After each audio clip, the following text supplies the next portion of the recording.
Hello. Hello. నమస్తే అమ్మా.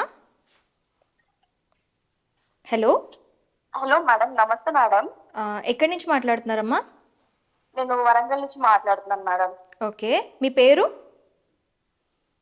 Hello, వినపడుతుందా మేడం? యా, వినిపిస్తోంది. మీ పేరమ్మా? రజని మేడం. ఓకే, ఏం తెలుసుకోవాలనుకుంటున్నారమ్మా?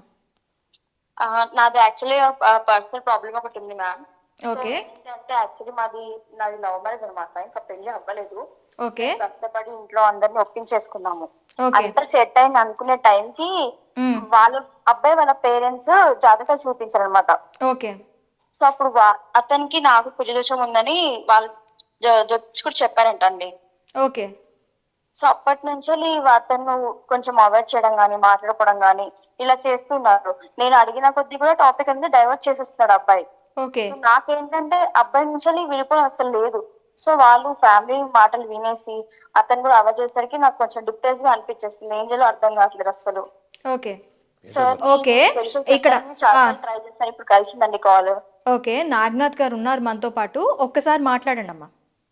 Okay okay. హలో రజనీ గారు, బాగున్నారా? సార్ నమస్కారం సార్. నమస్తే. చాలా డేస్ ట్రై చేస్తున్నాను సార్, మీ కాల్ ఫైనల్లీ ఈ రోజు దొరికింది సార్. Okay okay, welcome. అయితే ఇప్పుడు ఏంటి మీ మీ వుడ్ బి ఇప్పుడు మిమ్మల్ని అవాయిడ్ చేస్తున్నాడా, లేక అవాయిడ్ చేస్తున్నట్టు మీరు ఫీల్ అవుతున్నారా? అవాయిడ్ చేస్తున్నారు సార్. కాల్స్ చేస్తున్నా కూడా లిఫ్ట్ చేయట్లేదు. ఇంత ముందుకు వర్క్ అని అంటే వర్క్ ఉన్న నాతో టైం స్పెండ్ చేసేవాడు. ఇప్పుడు టైం స్పెండ్ చేయమన్నా కూడా వర్క్ ఉందని అది ఉందని చెప్తున్నారు సార్. ఈ జాతకం ఎప్పుడైతే ఇష్యూ వచ్చేసిందో అప్పటి నుంచి అతను సెట్ అవ్వదు అన్నట్టుగానే ఇండైరెక్ట్ గా మాట్లాడము, అవాయిడ్ చేయడము చేస్తున్నాడు. అంటే చెప్పనట్టుగా. సో నాకేంటంటే టెన్షన్ అనేది స్టార్ట్ అయిపోయింది. ఏంటి ఇలా అవాయిడ్ చేస్తున్నారు, వాళ్ళు ఏం రెస్పాండ్ లేదు. ఇప్పుడు మా ఫ్యామిలీలో అందరు ఒప్పుకున్నారు, వాళ్ళ సైడ్ నుంచి ఎలాంటి రెస్పాండ్ లేదు.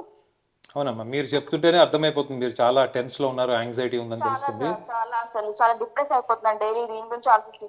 ఇప్పుడు మీకు మీ ఇద్దరిది బర్త్ డీటెయిల్స్ ఉన్నాయా మేడం? ఉన్నాయి సార్. ఒక్కసారి మీరు మేడంకి చెప్పండి, నేను చెక్ చేస్తాను హారోస్కోప్. Okay sir. ఓకే, చెప్పమ్మా. Date of birth me date of birth? ఆ డేట్ ఆఫ్ బర్త్ వచ్చేసి October 8th ma'am, 1990. 1990 October 8th. అవును ma'am. Time? Morning 10 o'clock ma'am. Okay. Place of birth? Place of birth ఎక్కడ పుట్టారమ్మా? వరంగల్ లోనే ma'am. Okay, Warangal. Okay. And అబ్బాయిది? అబ్బాయి వచ్చేసి July 16th ma'am. July 16th July. 16th July. Okay. 16th July 1988. Okay. Okay. Okay. అబ్బాయి పుట్టిన time? Time, place of time వచ్చేసి afternoon 11:59 AM ma'am. 11:59. 59. Okay. Morning 11:59. Okay. Afternoon. Okay అదే ma'am. Okay. Place of birth అబ్బాయిది? అబ్బాయి Hyderabad ma'am. Hyderabad. Okay. ఒక్కసారి confirm చేసుకోండి. అమ్మాయిది రోహిణి నక్షత్రం. ఓకే, మీది రోహిణి నక్షత్రం? అవును మ్యామ్, రోజు నక్షత్రం. మీ వుడ్ బిది ఆశ్లేష నక్షత్రం అండి. మీ వుడ్ బిది ఆశ్లేష నక్షత్రం. ఆశ్లేష నక్షత్రం. మీదేమో వృశ్చిక లగ్నము, మీ వుడ్ బిది వచ్చేసి కన్యా లగ్నం. So okay. సో ఇందులో ఓకే అమ్మా, మీరు లైన్లోనే సార్ ఉన్నారు, మాట్లాడండి. Okay ma'am. ఓకే, మీరు అంటే వాళ్ళ జ్యోతిష్యులు ఏం చెప్పారో మనకి క్లియర్గా అయితే తెలీదు. మీరేమో కుజదోషం ఇష్యూ అంటున్నారు. ఇద్దరికి కుజదోషం ఉంది, ఇద్దరి గణాలు కూడా బాగానే ఉన్నాయి. అంటే వాళ్ళు ఏమన్నారంటే జ్యోతిష్కులు కుజదోషం ఉంది ఇద్దరికి, పెళ్లి చేసుకున్న ఫ్యూచర్ లో ఎక్కువ ఎక్కువ కాలం కలిసి ఉండరు, విడిపోతారు, గొడవలు అవుతాయని లేనిపోనివన్నీ చెప్పారంట సార్. అది నిజమో అబద్ధమో నాకు తెలిసినా తెలియకపోయినా కూడా అతను నేను ఏంటంటే ఏదైనా స్పేసిఫిక్ రెడీగా ఉన్నాను, కానీ ఆ అబ్బాయి మాత్రం అవాయిడ్ చేయడం, వాళ్ళ ఫ్యామిలీ కూడా నిజంగానే విడిపోతారని ఫిక్స్ అయిపోయి ఎందుకు చేయడం అన్నట్టుగా మాట్లాడుతున్నారు సార్. నాకు అది అర్థం అవ్వట్లేదు అసలు వాళ్ళు ఏం డిసైడ్ అయ్యారో కూడా. ఓకే మేడం, మీ యాంగ్జైటీ నాకు అర్థమైంది. సో మీరు ఒకటి గుర్తుపెట్టుకోండి, నేను చెప్పే సొల్యూషన్ చాలా సూటిగా స్పష్టంగా. ఒక్కొక్కసారి మీరు కొంచెం ఇప్పుడున్న కండిషన్కి కొంచెం మీకు హర్ట్ అవ్వచ్చు, కానీ అది లాంగ్ రన్లో మీకు యూజ్ అవుతుంది. ఇప్పుడు మీకు మ్యారేజ్ అన్నది ఒక 4 రోజుల రిలేషన్ కాదు కదమ్మా, లైఫ్ లాంగ్ ఉండాల్సిన రిలేషన్. సో జీవితకాలం కలిసి ఉండాలి అనేటప్పుడు కొన్ని ఫ్యాక్ట్స్ని మనం తీసుకోవాలి. సో మీ ఇద్దరు హారోస్కోప్లో ఏముంది, అసలు ఆ హారోస్కోప్లో కంపాటబుల్, వాళ్ళు చెప్పినట్టు విడిపోతారా, ఆ విడిపోతారు అనుకుంటే ఏ కారణం వల్ల విడిపోతారు, సో ఇవన్నీ కూడా డీటెయిల్గా అందులో ఉంటాయి. సో మనకు జనరల్గా సాంప్రదాయ జ్యోతిష్యంలో ఏముంటుందంటే గణాలు కుజదోషం ఇవి రెండు కలిస్తే చాలు అనుకుంటారు. ఈ 36 గణాలు కలిసిన వాళ్ళు, ఇద్దరు కుజదోషం ఉండి చేసుకున్న వాళ్ళు, సేమ్ డే విడిపోయిన వాళ్ళు కొన్ని లక్షల మంది ఉన్నారు. సో నేను మీకు సొల్యూషన్ చెప్తాను, దీన్ని మీరు పాజిటివ్గా తీసుకోండి. ఒకవేళ పాసిబుల్ అయితే మీరు మా ఆఫీస్కి కూడా వచ్చి కన్సల్ట్ చేయొచ్చు. బట్ నేను చెప్పే సొల్యూషన్ మాత్రం కొంచెం స్ట్రైట్గా ఉంటుంది, మీరు దాన్ని తీసుకోండి. Okay okay sir, okay madam, have a nice time, have a nice time. Thank you so much sir. So వీళ్ళకి ఇప్పుడు ఒక రెమెడీ ఇవ్వాలి అన్నా, లేదు అన్నా ఏవైనా రిచువల్స్ ఇవ్వాలి అన్నా మీరు ఎలా నేను ఫస్ట్ ఒక విషయం చెప్తాను మేడం. ఇందులో ఏంటంటే ఫస్ట్ ఆఫ్ ఆల్ అమ్మాయి జాతకంలో అంటే చాలా మంది సాంప్రదాయ జ్యోతిష్యులు భయపడేది కూడా కొంచెం రిస్క్ తీసుకోకపోవడం కూడా కొన్ని కారణాలు ఉంటాయి. ముఖ్యంగా వ్యక్తిగత జాతకంలో ఈ అమ్మాయి వృశ్చిక లగ్నం నుంచి కుటుంబ స్థానంలో శని, సప్తమంలో కుజుడు, అందులో వృషభ రాశిలో ఉన్నాడు. ఓకే. సో ఇది ఈ అమ్మాయి హారోస్కోప్లో ఉంది. సో కుటుంబ స్థానం అంటే ఏంటి? ఆ అమ్మాయి పిల్లలు, ఆ అమ్మాయి భర్త, జీవితకాలం. ఓకే. సో ఈ అబ్బాయి జాతకం ఏంటి? కన్యా లగ్నం, లగ్నం నుంచి సప్తమ స్థానం అంటే మీన రాశిలో కుజుడు ఉన్నాడు. ఓకే. ఓకే. సో ఈ జాతకంలో మనం ఫస్ట్ కుజదోషం అంటేనే చాలా మంది కన్ఫ్యూజ్ అయిపోతారు. ఉన్నవాళ్ళు లేని వాళ్ళని చేసుకుంటే మరణము లేదా విడాకులు, అకాల మృత్యువు ఇవన్నీ చెప్తున్నారు. కానీ అవి ప్రూవన్ ఫ్యాక్ట్స్ కాదు. నేను ఒక 100 జాతకాలు చూస్తే అందులో 30 మంది కావచ్చు, 60 మంది కావచ్చు. ఓకే. నా పక్కన ఉన్న సిద్ధాంతి చూస్తాడు, ఆయనకు 100 మంది చూస్తే 100 మంది కాకపోవచ్చు. ఓకే. సో ఇందులో మనం తీసుకోవాల్సిన స్ట్రాంగ్ పాయింట్ ఏంటంటే ఈ అమ్మాయి చాలా అసెప్టివ్ అంటే ఏంటంటే కుండ బద్దలు కొట్టినట్టు ఉంటుంది. సూటిగా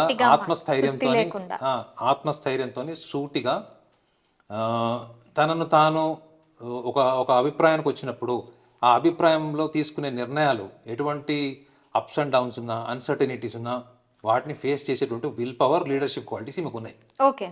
సో వీళ్ళిద్దరి మధ్యలో వ్యత్యాసం చూస్తే ఈ అబ్బాయి చాలా ఇంట్రోవర్ట్, ఎక్స్ప్రెస్ చేయడు, మనసులో ఉన్న భావాలు ఎక్స్ప్రెస్ చేయడు. అర్థమైందండి? ఇతను highly dependent on family and family ritualistic culture. Okay. So parents ఏం చెప్పారు చిన్నప్పటి నుంచి, వాళ్ళు గీత దాటకుండా ఉండడం, ఒక పరిధిలో జీవించడం, అంటే ఇదంతా కూడా ఆత్మవిశ్వాసానికి సంబంధించింది, నిర్ణయ శక్తికి సంబంధించిన సమస్య ఈ అబ్బాయి జాతకంలో క్లియర్గా ఉంది. సో ఈ అమ్మాయి కనుక పెళ్లి చేసుకుంటే విడాకులు అయితే అని వాళ్ళు ఎవరో చెప్పారు, తప్పకుండా విడాకులు అవుతుంది. అట్లా ఏముండదండి. ఒక వ్యక్తి జాతకంలో విడాకులు అవుతాయి. ఆ విడాకులు అయితే నేను ముందరే చెప్పాను, సమంతకు ఆల్రెడీ విడాకులు అయితే అని చాలా మంది అనుకున్నారు. అప్పుడు కొంతమంది చెప్పుకున్నారు కూడా. సమంతకి ఒక వ్యక్తిత్వం ఉంటుంది, నాగ చైతన్యకి ఒక వ్యక్తిత్వం ఉంటుంది. ఆ వ్యక్తిత్వం గురించి ఎందుకు మాట్లాడరు? వ్యక్తిత్వం గురించి మాట్లాడితే ఈగో హర్ట్ అవుతుంది మేడం. ఈగో హర్ట్ అయినా మీకు వర్కౌట్ అవుతుందా లేదా? ఇప్పుడు ఈ అమ్మాయి కనుక పెళ్లి చేసుకుంది అనుకోండి, ఈ అబ్బాయిని, ఆ అబ్బాయి లైఫ్ లాంగ్ వాళ్ళ పేరెంట్స్ ఇన్ఫ్లుయెన్స్లోనో వాళ్ళ సిబ్లింగ్స్ ఇన్ఫ్లుయెన్స్లోనో ఉంటాడు. వాళ్ళు చెప్పిందే వింటాడు, వాళ్ళు చెప్పిందే పాటిస్తాడు. కానీ ఈ అమ్మాయి ఇండిపెండెంట్ కదా. Okay. She is very independent, very assertive and very strong build women. Okay. మనకి మాటల్లోనే అర్థమైపోతుంది. ఆమె చెప్పేటప్పుడు కూడా ఎంత యాంగ్జైటీతో చెప్పింది చూశారు కదా మీరు, అంటే పదాలు ఇట్లా పొర్లిపోతున్నాయి. సో ఈ అమ్మాయికి ఒకటి అర్థం చేసుకోవాలి ఏంటంటే, వీళ్ళు ఎంతకాలం కలిసి ప్రేమించుకున్నారో మనకు తెలియదు. కానీ వీళ్ళు ఈ ప్రేమించుకున్నంత కాలంలో ఏమైపోయింది, వీళ్ళ భావోద్వేగాల మధ్యలో చాలా ఒక అండర్స్టాండింగ్ ఫామ్ అయింది. ఇప్పుడు ఆ అమ్మాయి భయపడుతుంది ఏంటంటే, తను దూరం అయిపోతే తను బతకలేను అనేటువంటి సర్వసాధారణటువంటి మహిళ కానీ అంటే ఈ ఏజ్లో ఉన్న వాళ్ళ వరకైనా అది ఉంటుంది. ఓకే. కానీ ఈ అమ్మాయి కాన్సిక్వెన్సెస్ని ఆలోచించే స్టేజ్లో ఇప్పుడు లేదు. ఓకే. సో ఇతను ఎప్పటికీ కూడా is a paralytic, dependent on parents and parents words. ఈ అమ్మాయి life long independent, courageous, very assertive, very fighting. So ఈ అమ్మాయి వ్యక్తిత్వాన్ని ఎవరైనా హర్షిస్తారా? హర్షించారు. సో ఈ అమ్మాయి ఎలాంటి వాడిని చేసుకోవాలి? ఐదర్ కంప్లీట్లీ ఇంటలెక్చువల్, అంటే ఎవరైతే బాగా అర్థం చేసుకునే వాళ్ళు. ఈ అమ్మాయి బిహేవియర్ పైకి చూడడానికి చాలా క్లియర్గా, బోల్డ్గా ఉంటుంది, కానీ మనస్తత్వం దూదిలాగా ఉంటుంది. ఈ అబ్బాయి చూడడానికి సాఫ్ట్గా ఉంటాడు. సాఫ్టా? రేపు పొద్దున అమ్మ నాన్న చెప్పారు డైవర్స్ తీసేసుకోమంటే అప్పుడు ఆ సాఫ్ట్నెస్ ఉండదు. ఎందుకు? అప్పటి వరకు డిపెండెంట్గా పెరిగాడు కదా. సో వాళ్ళు చెప్పిన మాట వింటాడు. అంటే నిర్ణయాలు తీసుకునేటప్పుడు ఈ సాఫ్ట్నెస్ ఈ అబ్బాయిలా కనపడదు. అంటే ప్రవర్తనలో, మాటలో, ముఖ కవళికల్లో ఉన్నటువంటి ఆ సాఫ్ట్నెస్ అన్నది ఇతని బిహేవియర్లో మీకు యాక్షన్లో కనపడదు. తీసుకునే నిర్ణయం ఈ అమ్మాయి ఎలా ఉంది? ఈ అమ్మాయి కొట్టడానికి రెడీగా ఉన్నట్టు ఉంటుంది. కానీ లోపల మనస్తత్వం అంతా దూది. చూడండి, జాతకంలో ఇంత లోతుగా పుట్టుక నుంచి వచ్చినప్పుడు స్వభావం రాసినప్పుడు ఈ స్వభావాన్ని పక్కన పెట్టి మనం కేవలం ఫలితాలని మాత్రమే దృష్టిలో పెట్టుకోవడం వల్ల మనకేం జరుగుతుంది? కొన్ని లక్షణాలు చెప్తారు, కుజదోషమని, గణాలు కలవలేదని, దీనివల్ల విడిపోయారని చెప్తున్నారు. అది బేసిక్ లెవెల్. అది అంటే జ్యోతిష్యం రానివాడు కూడా చెప్పచ్చు అది. అర్థమైందా? ఓకే. కానీ నిజంగా జ్యోతిష శాస్త్రంలో ఉన్నది విడాకులకి, ప్రేమికులు విడిపోవడానికి, పెళ్లి చేసుకుని వాళ్ళు విడిపోవడానికి ఎక్కడ కూడా వీళ్ళు విడిపోతారు అని గన్ షాట్గా చెప్పమనండి, వీళ్ళు కలిసి ఉంటారు అని గన్ షాట్గా చెప్పమనండి. మీరు మెట్రోపాలిటన్ సిటీస్కి వెళ్ళి చూడండి, అక్కడ ఒక్క రిలేషన్ కూడా నిలబడట్లేదు. పెళ్ళైన వారం రోజులు, 6 నెలలు, 3 నెలలు.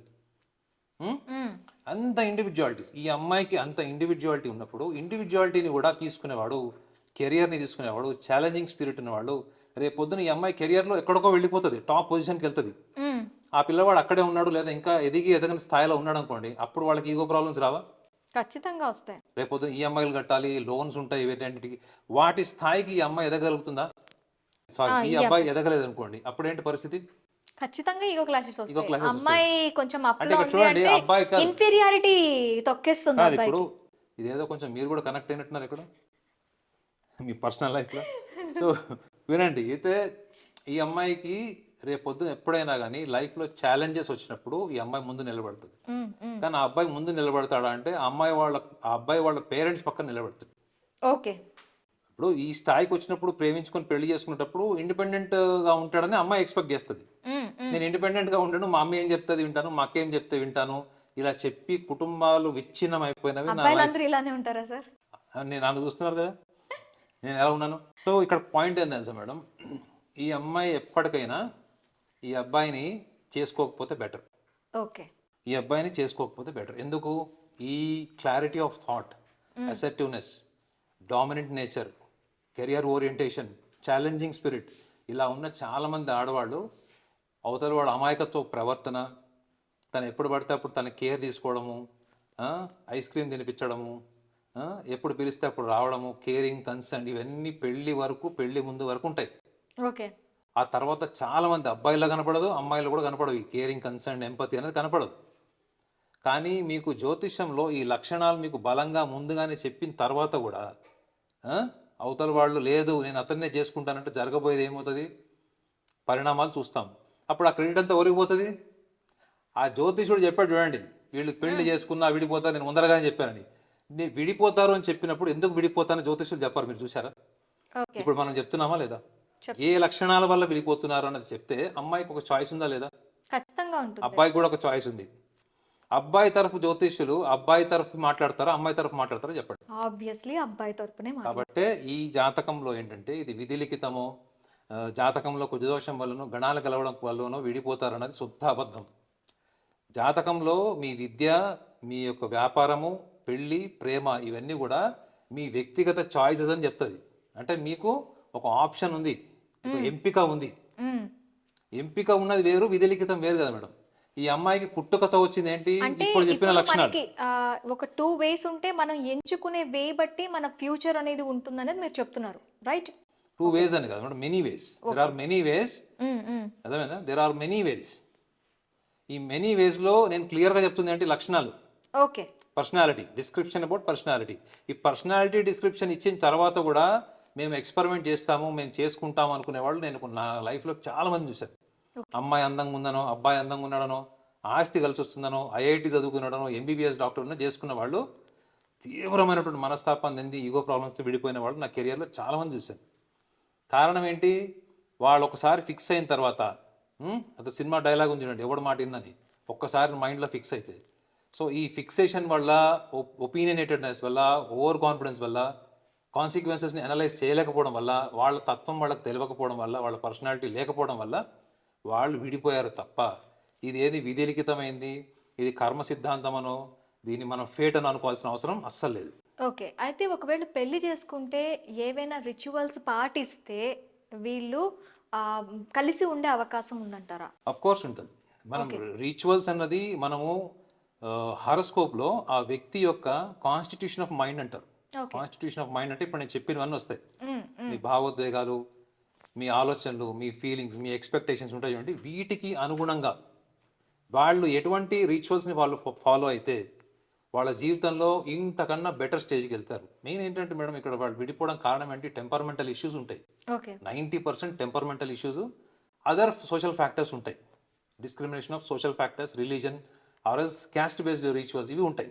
ఓకే. సో వీటిలో మనము ఆ అమ్మాయికి ఎటువంటి రిచువల్ ఫాలో అయితే ఆమె లైఫ్లో ఇంకా రేపు పొద్దున పెళ్లి చేసుకున్నా, ఇతన్ని చేసుకున్నా, ఎవరిని చేసుకున్నా ఎటువంటి బెటర్ లైఫ్ని ఆమె లీడ్ చేయొచ్చు అన్నది ఆ అమ్మాయి పర్సనల్ ఇండివిజువల్ కాన్స్టిట్యూషన్ స్టడీ చేసి తప్పకుండా సజెస్ట్ చేయొచ్చు. ఓకే.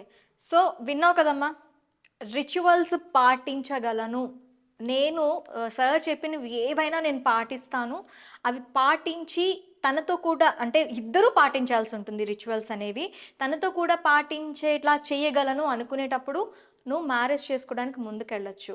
అబ్బా ఎందుకు ఇక్కడతోనే ఇది ఇలా ఫ్యూచర్ గురించి నేను ప్లాన్ చేసుకుంటాను, ఇంకా మంచి కంపాన్షన్ని ఎంచుకుంటాను అనుకునేటప్పుడు ఇక్కడతో ఎండ్ చేసి ముందుకెళ్ళడం చాలా బెటర్. అంతే కదా? ఇంకొక ఆప్షన్ కూడా ఆమెకి ఏంటంటే, ఆ అమ్మాయి ఆ అబ్బాయిని చేసుకుంటే కేవలం తనకు ఒక సంతృప్తి ఉంటుంది, నేను నచ్చిన వాడిని ప్రేమించిన వాడిని చేసుకున్నాను అని ఫీలింగ్ ఉంటుంది. కానీ ఆ అబ్బాయి ఇప్పుడు మారాడని చెప్తుంది కదా, వాళ్ళ ఫ్యామిలీ మెంబర్స్ జ్యోతిష్యులు కలవంగానే అతను మార్పు వచ్చిందని క్లియర్గా చెప్పింది. నేను అలా విన్నానా, చెప్పిందా? అవును, చెప్పింది కదా. కాబట్టి ఆ అబ్బాయి ఎప్పటికైనా మారతాడు అన్నది ఇప్పుడు ఫస్ట్ నాంది, ఇప్పుడే నాంది బీజం వేశాడు. సో ఇప్పుడు ఆ అమ్మాయికి ఆత్మసంతృప్తి ఏంటి, పెళ్లి చేసుకున్నాను. కానీ అతనికి ఆత్మసంతృప్తి ఎక్కడి నుంచి వస్తుంది, కుటుంబ సభ్యుల నుంచి వస్తుంది, తన సెల్ఫ్ నుంచి రావట్లే, తన లోపల నుంచి రావట్లే అది. సో కాబట్టి అతను పెళ్లి చేసుకున్నా ఆ అమ్మాయికి ఇటువంటి సమస్యలు తప్పవు, ఈగోసెంట్రిక్ ప్రాబ్లమ్స్ తప్పవు. కాబట్టి ఈమె 1-2 సార్లు ఆలోచించుకొని మళ్ళీ ఫర్దర్ లైఫ్లో ఇంకా బెటర్మెంట్ ఎట్లా ప్లాన్ చేసుకోవచ్చు అన్నది ఒక సెషన్ ఆమె కలిస్తే తప్పకుండా ఆమె లైఫ్ ఇంకా బెటర్ ఉండే ఛాన్స్ గ్యారెంటీ ఉంటుంది. Thank you sir, thank you very much.